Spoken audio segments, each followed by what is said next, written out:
What's going on, Jerome's? Happy Sunday. The first wave of NFL free agency has come and gone, and now here's where the money is to be made. Finding value guys that are still on the market, maybe get them for a little bit below what they were expecting, and they can come and contribute, especially if it's on a 1 year or 2 year prove-it deal, and they're hungry and they're ready to go and ready to prove all the haters and losers wrong. Love to see it, man. And the Vikings, even though they're snug against the cap, they still have a couple positions of need that I would love to see them suture up before they head into the draft. So here are 9 value free agents for the Minnesota Vikings to sign. Well, not value, but second wave guys. Now, also, things move very fast.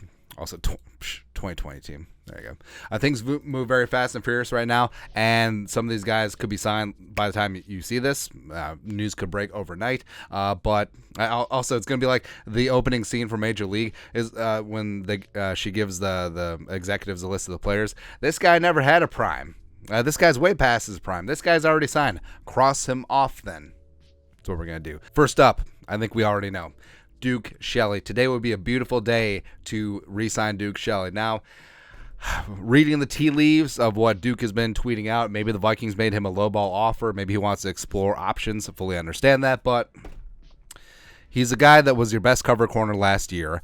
He had 11 passes broken up and an interception. PFF's number 3 graded corner in 2022. Number 2 in man coverage, behind only Marlon Humphrey. And he's a guy that does exactly what you want him to do on the outside. And no, he's not 6'2" and long arms, but it is what it is. Neither is Byron Murphy, but he is tenacious. He is a dog, and he's a guy that you want and need on this Florida's defense. So it makes too much sense. Run it back. And remember, Kwesi was the guy that found him off of waivers from the Bears, so you think that there'd be a little bit of ego of wanting to keep Duke Shelley in the mix. And also the Vikings could always use more corners. Next up, number 2, offensive guard Dalton Reisner. So I loved him coming out of Kansas State. Played center, played both guard spots, played some tackle actually for the Wildcats in college. A 4-year starter at left guard for the Broncos. He's a absolute plus pass blocker. He would be an immediate upgrade over Ezra Cleveland at left guard, who probably actually is more of a left tackle, or Ed Ingram at right guard. I don't care that he started every single snap last year. He should not be handed the job, but he fits in what Kwesi has been targeting. 27 second-round pick, guys that still have shown flashes of the potential of their draft pedigree, and I think that he would be an ultimate amazing signing right now. Kind of shocking that he hasn't been inked up as of yet. Next up, second wave free agent number 3 for the Vikings, Trey Turner. Now, I understand that this channel has been trying to acquire Trey Turner for 17,000 years. A 5-time Pro Bowler, all with the Panthers back in the day. He's been bounced around the league, went to the Chargers. Last year was on the Commies, started 12 games. He's only 29. He's only 29, man, but 6'3", 320. He would absolutely be an upgrade at right guard over Ed Ingram right now. And just having that veteran presence, even though, yes, he's getting up there in age, but it's perfect for what the Vikings want to do. Just adding some size, adding some nastiness along the offensive line. Trey Turner can be that dude.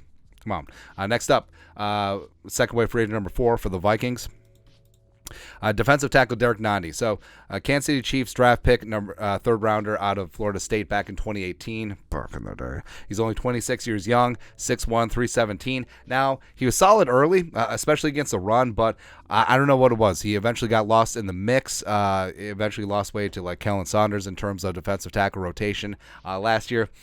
Not so much. That's why I think that he will be available for super cheap, probably league minimum, probably nothing guaranteed. But bringing him in and tossing him in the defensive interior competition certainly would make sense. Next up, Vikings second wave free agent number 5, defensive tackle Byron Cowart. Now, part of me just wants them to sign it so he'd be like, hey, sign Cowart, you cowards.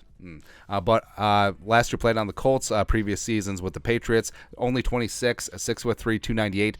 He was a 2019 5th-round pick out of Maryland, was originally at Auburn, 5-star recruit, all everything, and he does have some potential. Like, he does have size, stoutness, he does play with leverage, and no, you're not going to bring him in to be a starter per se, but him coming in does give you flexibility. I think that he'd be awesome at the 5-tech spot. Him and Lowry and Osazio Tomowo and James Lynch rotating it at those 5-tech spots would make some sense. Next up, second wave free agent number 6 for the Vikings, linebacker Myles Jack. Now, yes, so going back to his time at UCLA and early with the Jaguars, like our dream was when we were a 4-3 team to just ink up all of the UCLA linebackers. So Anthony Barr, Eric Kendricks, Myles Jack. That's right, man. And also, remember, Brian Flores was the Steelers linebackers coach last year, so he knows Myles Jack inside and out.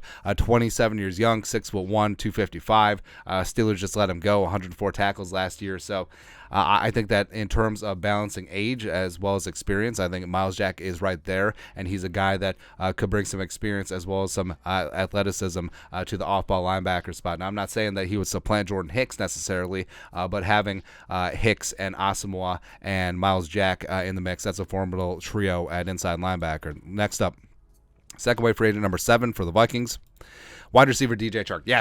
Yes, this one is going to be expensive. He's probably going to get some coin. Last year signed a 1-year, $10 million deal with the Lions after being a Pro Bowler with the Jaguars, but sort of got lost in the soup in the offensive receiver room for the Lions. 30 catches, 502 yards, receiving 3 touchdowns. One of the touchdowns against the Vikings. And Cameron Tiny Dancer.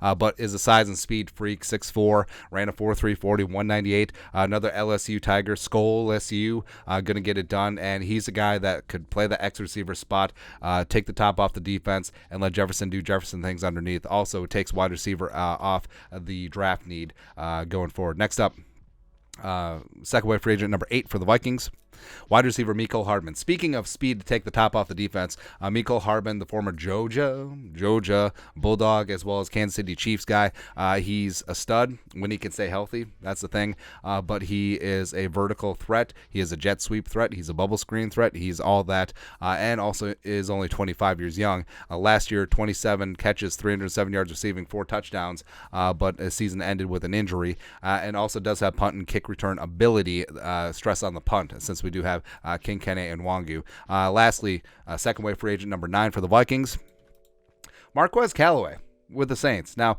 if you play like deep fantasy football, like Callaway, because he had a breakout season, mini breakout season 2021, 46 catches, 698 yards, receiving 6 touchdowns, mainly working with Jameis Winston. Does have some punt return ability as well. Last year sort of was whatever, but has decent size, 6'2", 204, came in as a UDFA out of Tennessee, and the Saints declined to RFA tender him, so he could come cheap, and he is young and only 24. Now, I'm not saying that Callaway would come in as a starter like Chark would or a high-end contributor like Hardman would, but as a guy who would be your 4th or 5th wide receiver, as well as does have some punt and kick return ability as well, I mean, you could do a lot worse. Absolutely could. I mean, that's the whole thing about that was my pitch in dating. You could do a lot worse.